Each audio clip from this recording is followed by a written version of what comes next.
Welcome to our webinar. Today we have a wonderful guest who is going to be speaking to us about something that I think is fundamental to everyone.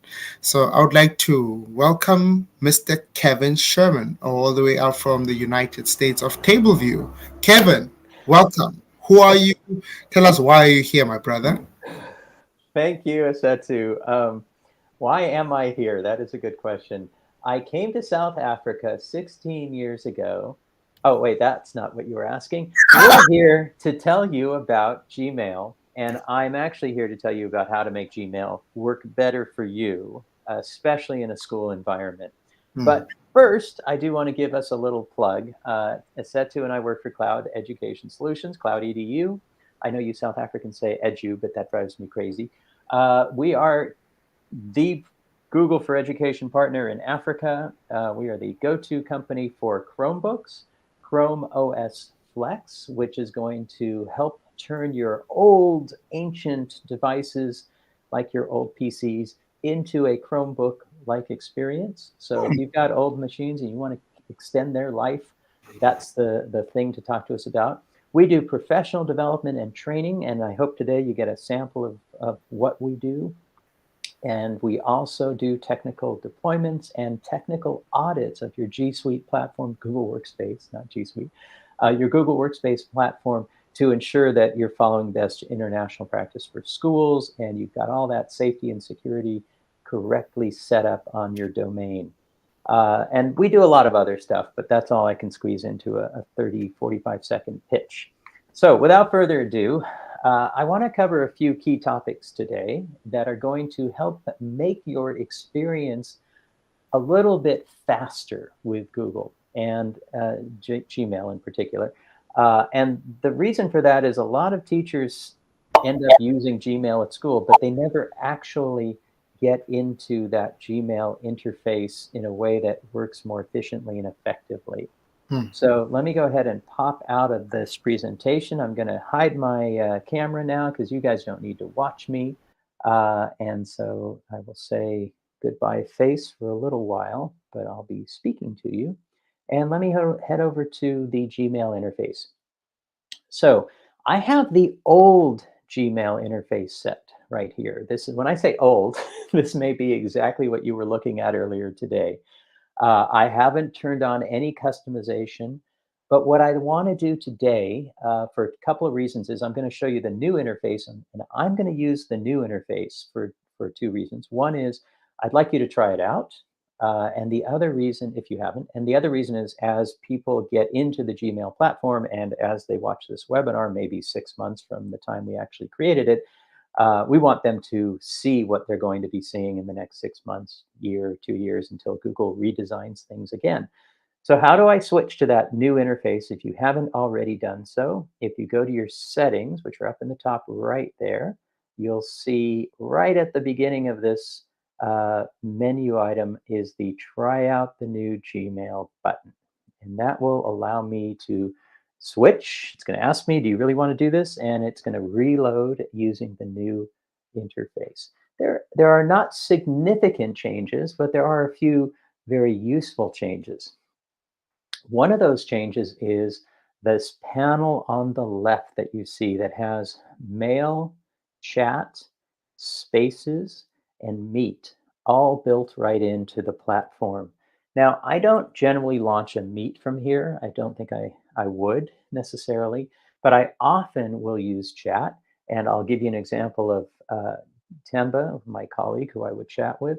I can open up chat right here. And from here, we would typically launch a meet. So let's say we're chatting about a topic and I'm a little confused about something he said. I might just say, hey, let's just talk about this. So then I can come down to that little icon, the meet icon here, and I can launch the meet. It's going to create the video meeting. And then I just press the send button, that little paper airplane icon. And he's going to get that meet link. We both click on this big blue thing and we are then in the meet. And that's how we do things in our company if we don't pre-schedule a meeting, if we're doing something on the fly. So this is a pretty common way that we would interact. Spaces is a way to create kind of group chat areas in your organization. You might, we don't have any spaces because this is our training account, but you might create a new space for your, say, grade 3 teachers or maths and science teachers if you were the HOD. I tend to recommend that the grade head or the HOD be the person that creates those and manages those spaces, because then they have kind of control over what the group norms are. And that's something you guys want to think about. But that's not really our topic today. Our focus is going to be on Gmail. In this new interface, we have a, and this was actually in the old interface as well, you've got this hamburger up in the top left. That hamburger allows you to open and close. Let me just make sure I'm back in Mail. It allows you to open and close the side panel. So take a look at the left side of my screen. You'll see that that side panel is open. Now I've closed it. It gives me a little more screen real estate to work with. And I really like using that panel because it does give me a little more view of the snippets in my mail. So I'm going to leave that, for now, I'm going to leave that panel closed because one of the cool things about the new interface is I have a dynamic icon. Now, we've talked about dynamic menus in the past, and I'll show you an example of a dynamic menu in a few minutes. But this is a dynamic icon. When I need the tool, it appears. So you see me kind of moving my little pointers heading towards the mail icon, and as it floats over it, I get this pop-up. And that pop-up is exactly the same as what's in that side panel. So it's something that may take getting used to. If I were training somebody brand new on this, if I was moving them away from Outlook, for example, I probably would suggest that they leave that side panel open until they get used to things. But for somebody who's used to using Gmail, you just need to kind of know that thing is there in the new interface. I kind of like it. I've been using the new interface for a few days now, and I've been enjoying the functionality. It has saved me a little bit of time. Okay, so that's the collapsible menu. Now I'm going to show you what I meant by a dynamic toolbar. And the first thing I'm going to show you is, oh, look, there's an invitation to a webinar. That came in today. So I'm going to select that first mail. It's actually from myself to me. And when I select it, take a look at the top, this white section here at the top of the screen, where above where it says primary social. Above there, when I select that mail, the mail turns blue. That's how you know it's selected. And then I get this toolbar that pops up. When I unselect it, the toolbar disappears. Selected, it appears. That's what we mean by dynamic. It's changeable. So let me zoom in and tell you what these functions are here. The first one is the archive button, and archive is a place that we put old stuff, right? Old documents. So instead of having to always delete your mail, remember the old days when your mail would clog up your hard drive, and if you didn't go through every few months and delete a bunch of mail, your whole computer slowed down? Well, because all this is in the cloud now, we don't need to worry about that quite so much. And because you have a pretty good amount of storage in a Google for Education Fundamentals account, you can still pretty much not worry too much about archiving your mail, trashing your mail. So I tend to archive things. Archiving them gets them out of the inbox. Now let's talk about that. I'm going to kind of head back to my inbox discussion for a second. In my inbox, which is where you're looking at right now, I have some read mail, which is in black, bold, and then I have unread mail. Sorry, I have unread mail, that's the black bold, and then I have read mail. You'll notice here next to the mail and the inbox icon, the number 18, and that tells me how many messages are unread. So the goal today is to get to a state of what we call inbox zero. We want to have a nice, clean, tidy email experience. So when we get to work, we're not stressed out by seeing hundreds of messages. And there's a reason I do this in my training account, and that is because I don't have 2,000 unread messages in my training account. I can manage it a little more effectively. And when you're starting out with a relatively new Gmail account, you should be able to stay on top of your mail with some of the tricks that I'm going to show you. So back to this dynamic toolbar, we got the archive mail. So that takes the message out of the inbox. But before I do that, I want to go ahead and mark it as if I'd read it. because I don't want it to be sitting there in my unread mail stressing me out. So I can mark it as read right off the bat. In this case, it's a calendar invite. I'm going to mark it as read, and I'm going to archive it at the same time. Okay, so that's really easy. You'll notice that the count of my mail has gone from 18 to 17. So that's one thing I can do. And once I've done that, because I don't have any mail selected, that toolbar disappeared. So let me show you that again. The next message, if I want to train Google that certain messages are spam, I can do that here. Now, in an education account, I have to say there's very little spam that will land. But if you've ever started using your school account for, I don't know, you signed up for a newsletter, you signed up for some business website, you may start to see a little bit of spam that Google isn't sure how to identify. So this is how you tell Google, no, messages from that place are spam. You can delete the message here. You can mark it as unread and mark it as read or unread, depending on whether it's been selected. So I'll go down here and show you this will change. And now I would mark this one as unread if I wanted to. And you'll see that number just jump from 17 back to 18 because that's 18 unread messages. I can snooze a message. So here's one that I got from Google, for example. And this is a really great thing. You won't see a ton of these, but when you sign in on a new device, let's say you get a new phone and you want to add your school account to your phone, you're going to get a security alert that says new device signed into. And that's a nice feature that Google has. It gives you a little warning. So if you see a message like this, you should ask yourself, wait a minute, who would have signed into a new device with this account? That's a good red flag security message that you should pay attention to. In this case, I know I signed into a Chromebook that I was trying out with my account, so I don't have to stress about it. But let's say I wanted to read this message later. It was really important. I can snooze the message until later today, tomorrow, next week, or I can select a date and time that's convenient for me. So in other words, it's going to bounce back to me. It's going to return to me later on. That's a nice feature for people who use their inbox as a kind of a task management system. And I know a lot of people out there do. And I'm not going to criticize you for doing that. I do the same thing. But just to let you know, Google also has a to-do list called tasks. Now, the cool thing about using tasks, and I'm not going to go into a lot of detail on tasks, but the cool thing about using tasks is if you were to connect this message to a task, and I'll use a save to drive message instead of the Google security message. If you create a task, Google will already link that task and the email together.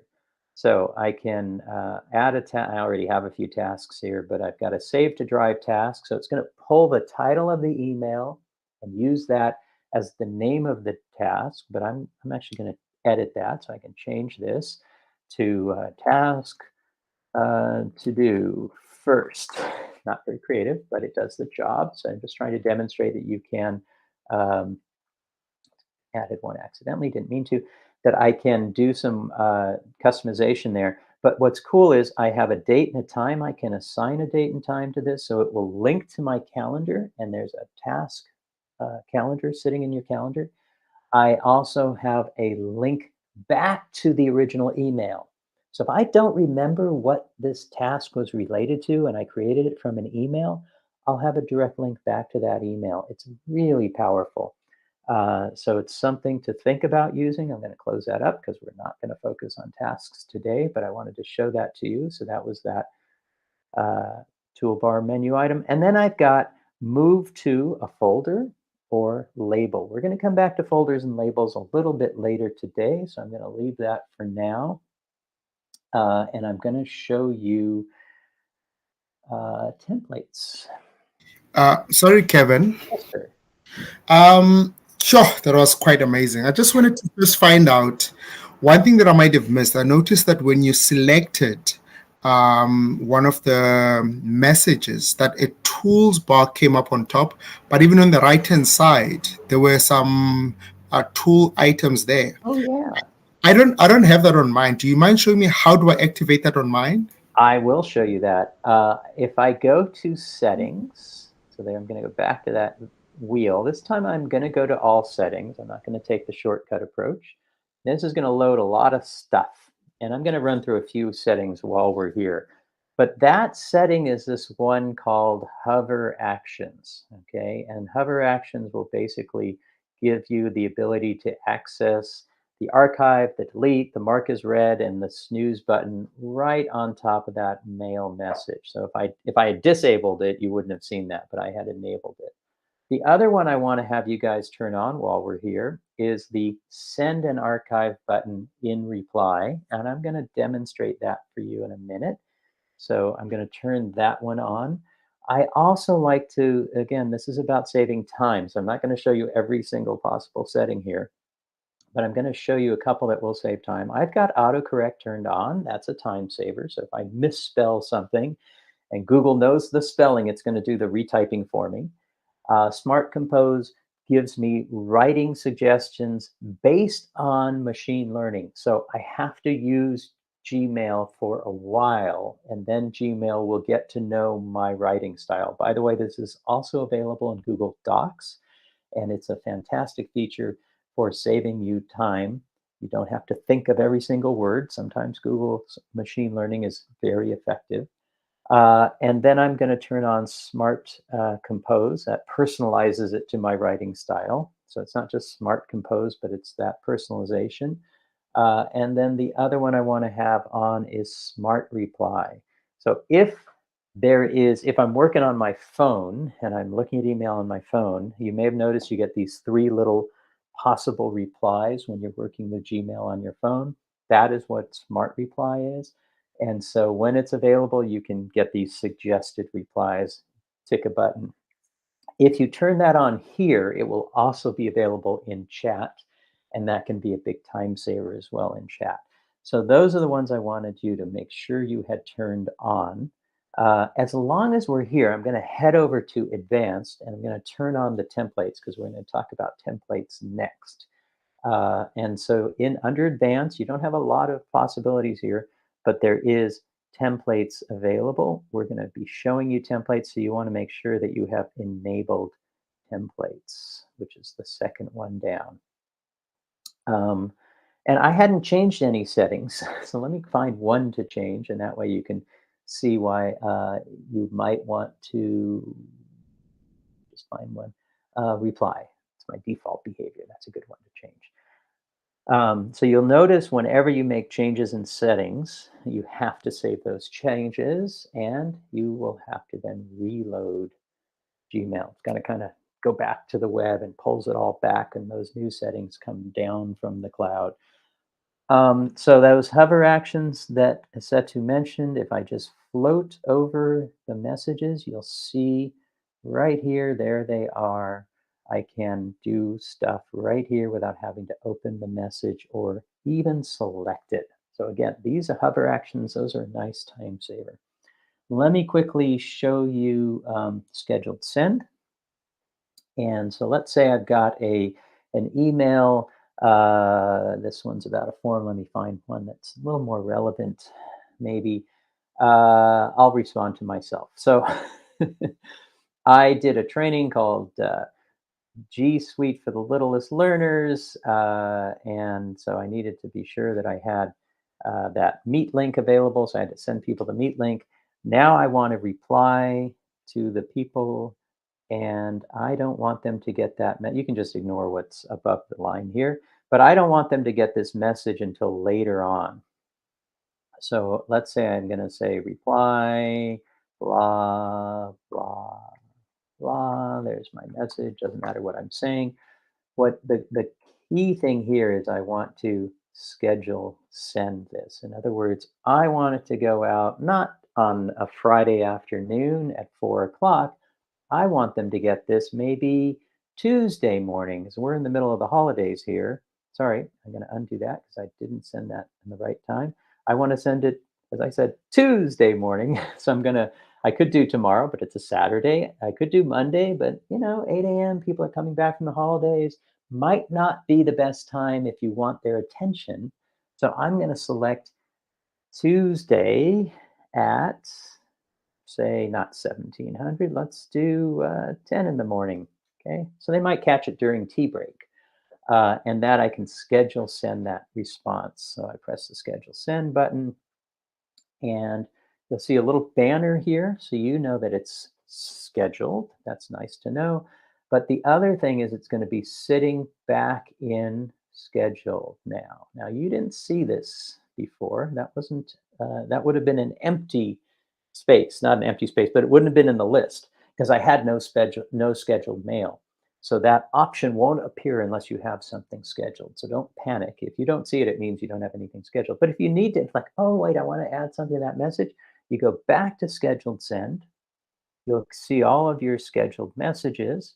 You can then click on the message, and to edit it, you would just click cancel send. That'll take you back into the draft mode. You could then fix your message, and then schedule it again. So there is a manual task. You have to reschedule it. You can't edit it without rescheduling it. That's one little maybe takes a little bit of time, but it's still something that's still a nice time saver. So that scheduled send is wonderful. If you are doing email on the weekend, you don't have to let anybody know that you're doing email on the weekend.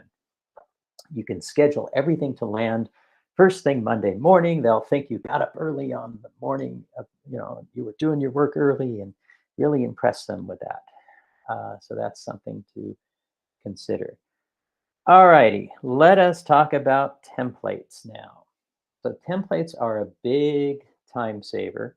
I actually have a template that I've made that I'm going to show you before I go anywhere else. Templates are hiding a little bit. So here's a new message. And at the bottom of the message, I've got my formatting options. I'm going to close those just so you don't get too confused. I can attach things. I can create a link. There's my emojis. Insert something from Drive, add an image. But what I want to show you is under more options, you've got templates. Now remember, I had to turn templates up, had to turn them on in the settings under the advanced settings. I've already done that. And I've got a demo template here. So just to show you how it would work, I go to templates. I'm going to use this demo template. I don't know what this says. It's got a bunch of gobbledygook in it. But you can see it's inserted the subject, it's inserted the text, but it's also double inserted my signature. So there's a lesson here. Let's make our own brand new template now. I'm going to throw this away. I'm going to start from scratch. Let me go back to my inbox just so you don't see this confusing message. I'm going to teach you how to avoid having that double signature. We're going to create a brand new template now. So I'm going to go to Compose. There's my message. And my template is going to say, thanks for your email. Now, why am I going to say thanks for your email? This is going to be a parent reply. Okay. So that's where I'm using this. And I'm going to start out by deleting the email signature that was automatically generated. So I have this email signature I use because this is a training account. Sometimes people accidentally write to me here. So I have a vacation response that's set up on this. So everybody gets a reply when they write to me here. But this one is now empty, clean. So I'm going to say, dear parents, I'll tell you how I will use this later. Thank you for your email. Oh, look, there's auto compose.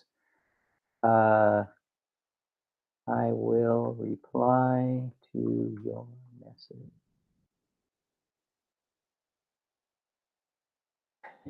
So Google auto completed a day or two, which was very generous. It depends on your school. Your school may say you must reply to parents within 24 hours. I'm going to be a little more generous and give you 2 days.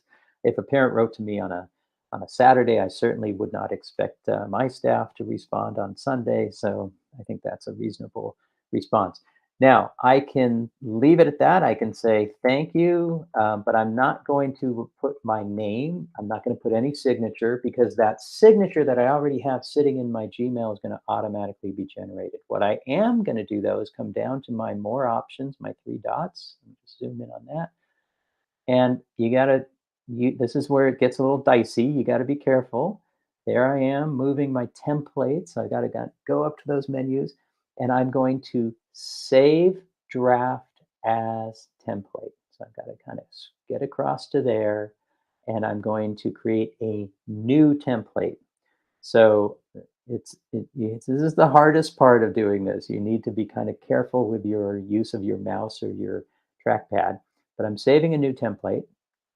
Now, the template name does not have to match the subject line, but it can. So that the way Google defaults is it takes the subject you created, thanks for your email, and it automatically puts that as the template name. I actually want this to be called parent reply because that's what it is. And so it doesn't change the subject, but when I go to use my templates now, you'll see what happens. So I'm going to discard this draft, and we've saved that template. I want to just go back to the beginning and show you how you would do this. If you got a parent email, you would, let's pretend that, let me find a message that looks like it could be from a parent. This is not from a parent, but we'll pretend. So I can just hit reply. Can I reply? Yes, reply to Crystal Reynolds. I then go to templates, parent reply, and dear parent, thank you for your email. I respond to your message. And then you'll notice it's inserted the signature down below. Okay, so that signature is there, and that saved me having to write that email. Now we're going to figure out a way to automate this even more as I get into labels. Any questions from my audience of Esetu? Oh, yes. Sure. I've got one burning one. Yeah. I'm a teacher, and I want to know how would I best utilize these templates, communicate better with my parents. Well, you can customize all kinds of parent replies, but you just have to make sure you label them or you give them a name that's going to help you know what they're for. So you might have a template for school trips. You might have a template that you use to remind parents that some regular form is due that you send home to parents that says, "Hey, don't forget we're having our class party on, this Friday." And you don't have to rewrite that whole email. You can just add a sentence that changes the details, or you could change the date.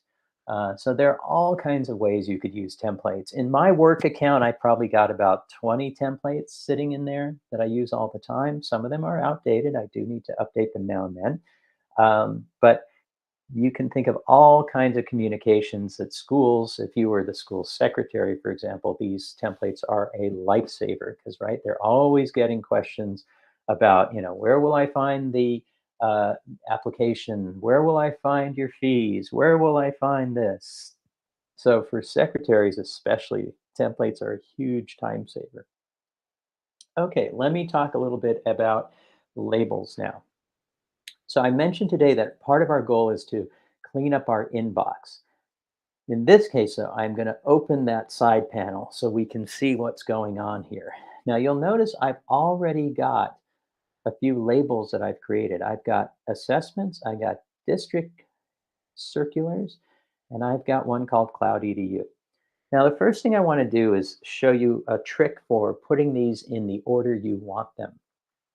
And one of those tricks is to use this numbering system. So I'm going to edit this label that is called Cloud EDU, and I'm going to add a 0, 1 before the EDU, so the number 0 and a 1. And look what happens. It now is sitting above assessments and district circulars. So that's one way you can change the default. In Google, the default is alphabetical order. And sometimes that default doesn't work for us. So we can adjust, we can play around with that default. I use this same trick in my Google Drive to organize folders. Sometimes we use the same trick actually in our shared drives as well to keep things organized. Um, so that's one thing. Now, I've got a bunch of messages here that I want to kind of clean up. And so I'm going to use the amazing search functionality to get this number of messages down a little bit. I've got all these Kevin messages, so those are pretty easy. I can do a search for mails from Kevin at Cloud EDU, and let's see what happens when I get those. Okay, so now I've got a bunch of messages. I can select all of those messages, I'm going to use that toolbar we just created here, and I'm going to open them up so they're now unread. And look, my inbox now has only 6 unread messages. But watch what I can do now. I can add the label Cloud EDU, because this guy Kevin works for Cloud EDU, by dragging those labels, dragging those conversations onto the label. That's one way to do it. Or, sorry, let me go back. I can drag the label onto the messages. Now, if I do the label, I've got to go to each message. So you can go either way.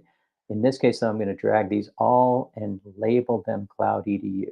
So you can see at the bottom left, I'm dragging them down there, and automatically you can see that Cloud EDU label applied. So if I need to find them later, I can. That is the same as, you think about the old Outlook days, that's the same as putting them into the folder. So they're in a, quote, folder, but Google doesn't really use that term, called Cloud EDU. But let's say I want to get them out of my inbox completely. Well, here I can archive them. So this is where the archive comes in handy. I have now moved them out of my inbox into the archive. They're not in the trash, they're in the archive. So they're still available, but they're not sitting in my inbox. In fact, my inbox now has only 11 messages left, which is pretty good. So that's one way. Now, if I want to see those Cloud Ed messages, I just click on the label, Cloud Ed.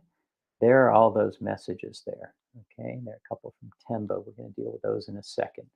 So coming back to my inbox, I now have 6 unread messages in my inbox. I can quickly go through and delete the ones very quickly. I'll get rid of that status alert. I'll get rid of the security alert because we talked about that, and delete that. Now we're getting down to a nice clean inbox. But let me add a label. Let me show you how you do that.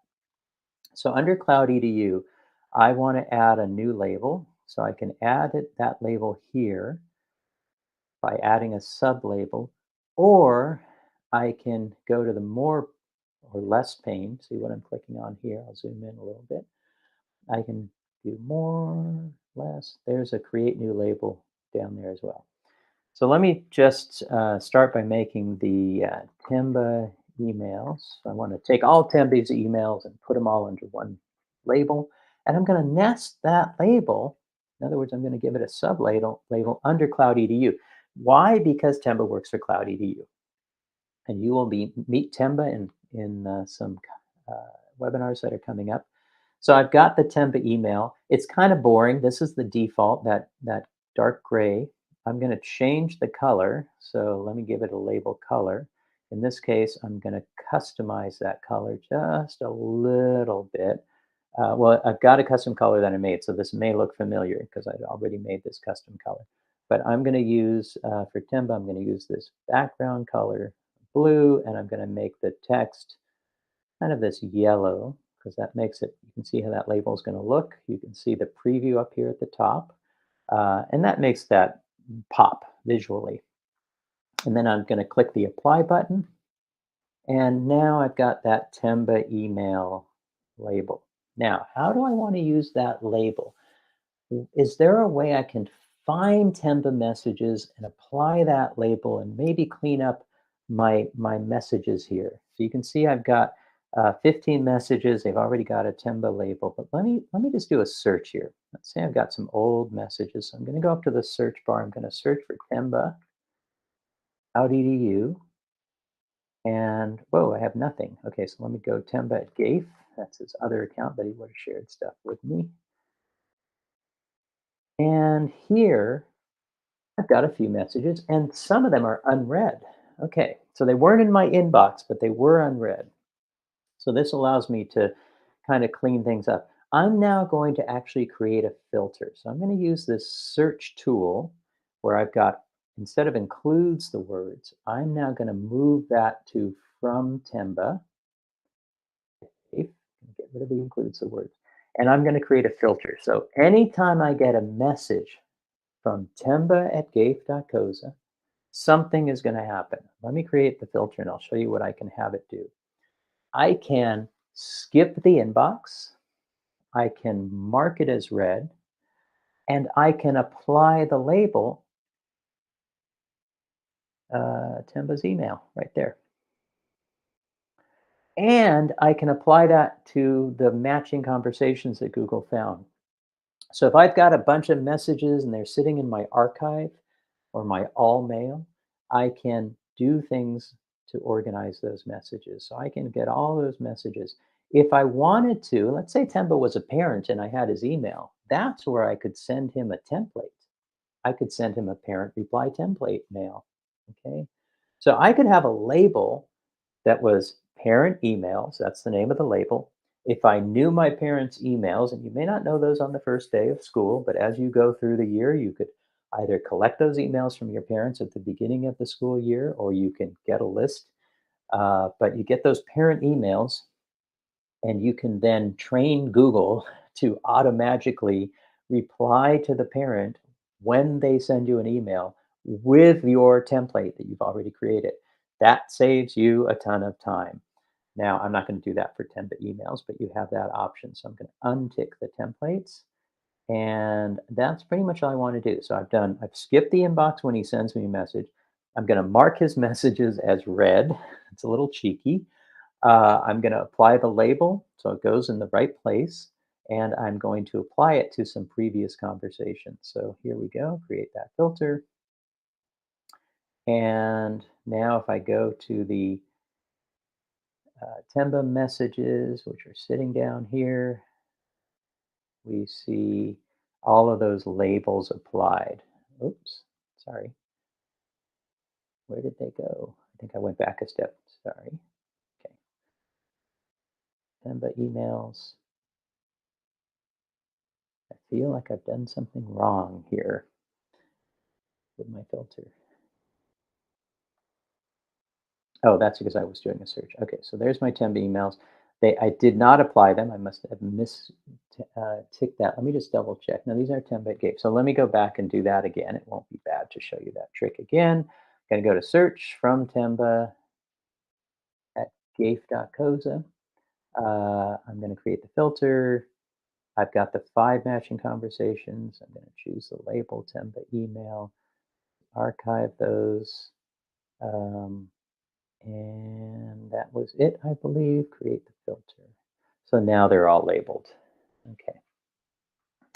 So that's how you can quickly find messages. And so I've shown you how to use the search functionality, but I've also shown you how to kind of clean up your mailbox a little bit. So my inbox, you'll notice, had an email that already had these 2 labels applied, assessments and district circulars. So in that case, to get rid of that, I can just archive it. But when I click over to assessments, there's the same email. So when you archive something and you've labeled it, you'll find that message under the label that you've created. Okay, so all those messages that were from myself, those are now sitting under Cloud EDU. There's one unread message. I'm going to open that. Now I know. So I think Asetu asked me earlier today, well, how do I know when a new message comes in if it's skipping the inbox? And the way you'll know is that it will come in here and you'll see a little number next to it. It's not quite the same as getting a notification, a big sound. You need to pay attention to the numbers that are happening over there. Now, I've got a draft message here. I'm kind of curious. Oh, that's the draft message I created for a template. Let me just discard that because I'm trying to clean up everything. I want everything to be neat. I don't have any draft messages. And so that's pretty much all I was going to show you, except one more thing, which is how do I get this primary social and promotions to not look like this sort of consumer Gmail account? So we're going to quickly jump back to our settings.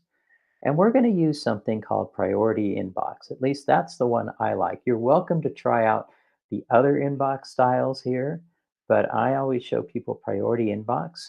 And we're going to go ahead and decide early on, we're going to customize it. Now, by customizing it, it's going to take us to the more advanced settings.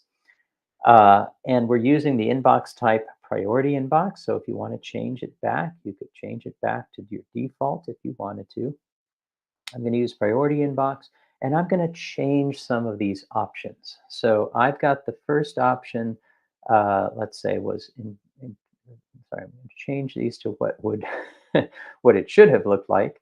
Um, so I'm going to change this to important and unread is always good to have first, right? So what Google does is as you use Gmail, it learns from your behavior what's important and not important. If you reply to somebody, that is considered an important message. If you get a lot of email from the same person, Google immediately knows that's important.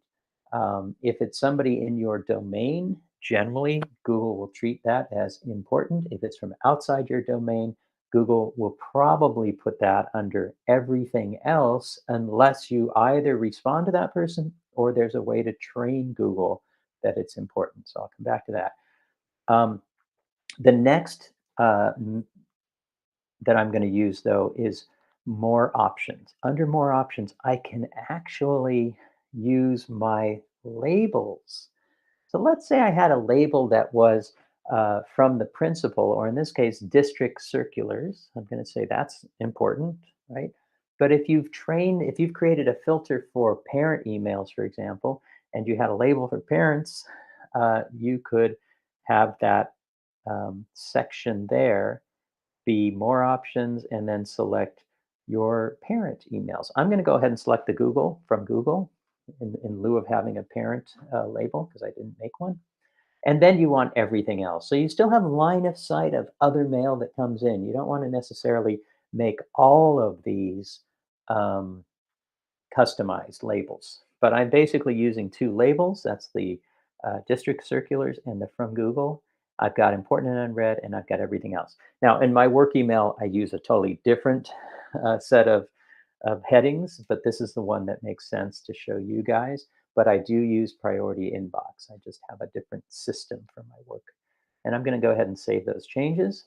Now you'll notice that the things at the top have disappeared. I don't have that social and priority and updates anymore. Instead, I've got important and unread.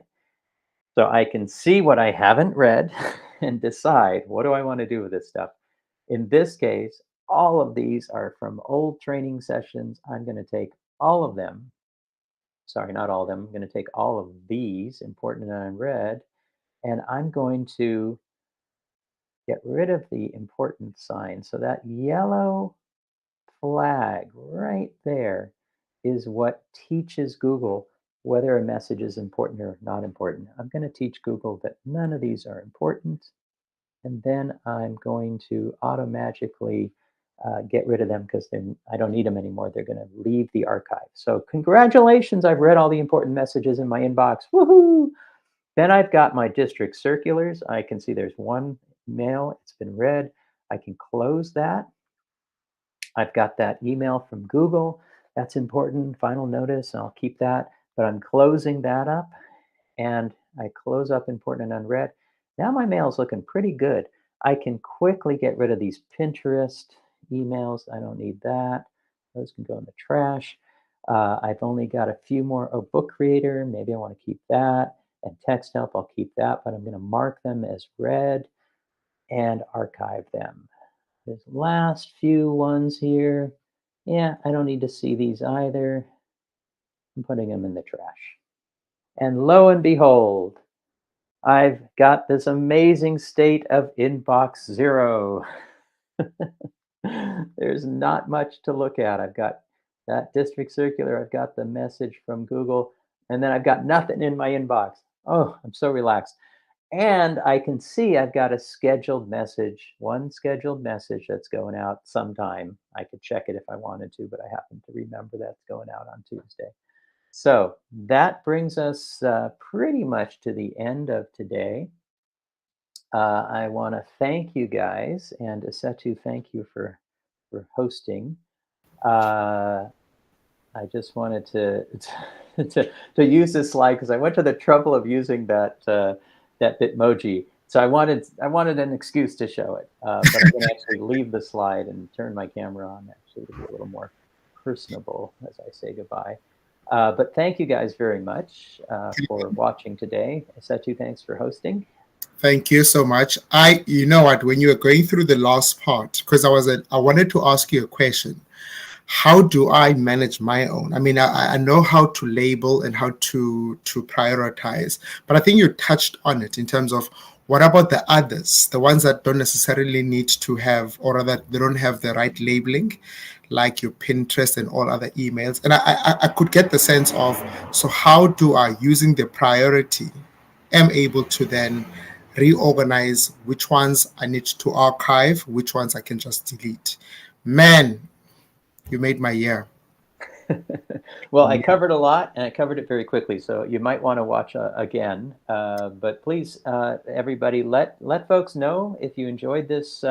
Please give us a like, and this will be in. Well, you're finding it in our YouTube. You will find it in our YouTube channel after we broadcast it, and so you can come back and take a look again in the future. So again, thanks a lot for letting me do this for the second time. And Setu, thank you. No, thank you so much. And for the viewers out there, thank you so much for staying for the time with us. Looking forward to seeing you guys in the next episode. Watch out, we are going to be reformed with Google Forms. So literally, we're just going all out. So please stay tuned. In the next 2 weeks, in the next fortnight, we are going to have the next wonderful session with our brilliant young trainer, Mr. Tembas Kosana. So, Kevin, thank you so much, and looking forward to further sessions with you, sir. Thank you, Setu. We'll see you soon. Cheers. Bye-bye. Bye.